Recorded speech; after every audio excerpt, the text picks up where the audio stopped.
2 Kings chapter 7. Elisha said, "Hear Yahweh's word. Yahweh says, tomorrow about this time, a seah of fine flour will be sold for a shekel, and 2 seahs of barley for a shekel in the gate of Samaria."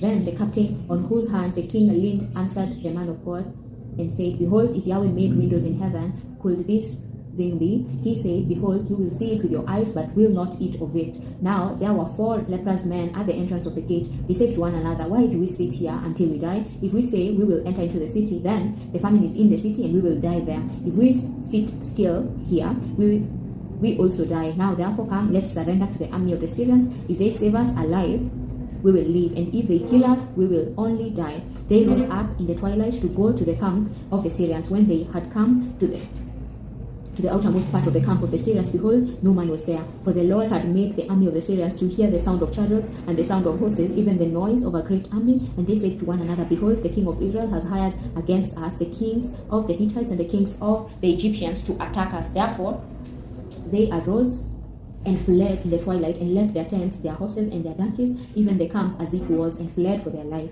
When these lepers came to the outermost part of the camp, they went into one tent and ate and drank, then carried away silver and gold and clothing, and went and hid it. Then they came back and entered into another tent, and carried things from there also, and went and hid them. Then they said to one another, "We ain't doing right. Today is a day of good news, and we keep silent. If we wait until the morning light, punishment will overtake us. Now therefore, come, let's go and tell the king's household." So they came and called to the city gatekeepers, and they told them, "We came to the camp of the Syrians, and behold, there was no man there, not even a man's voice, but the horses tied, and the donkeys tied, and the tents as they were."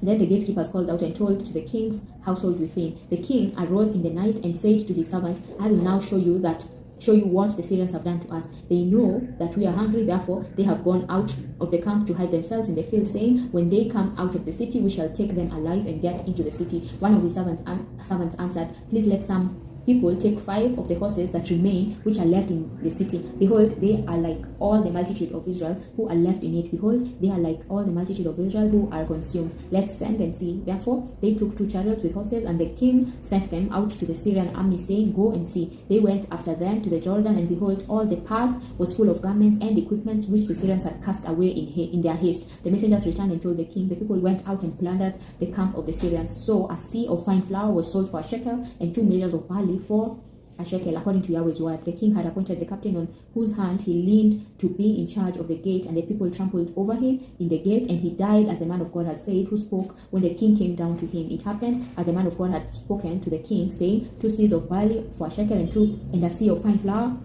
for a shekel shall be tomorrow about this time in the gate of Samaria. And that captain answered the man of God and said, "Now behold, if Yahweh made windows in heaven, might such a thing be?" And he said, "Behold, you will see it with your eyes, but will not eat of it." It happened like that to him, for the people trampled over him in the gate, and he died.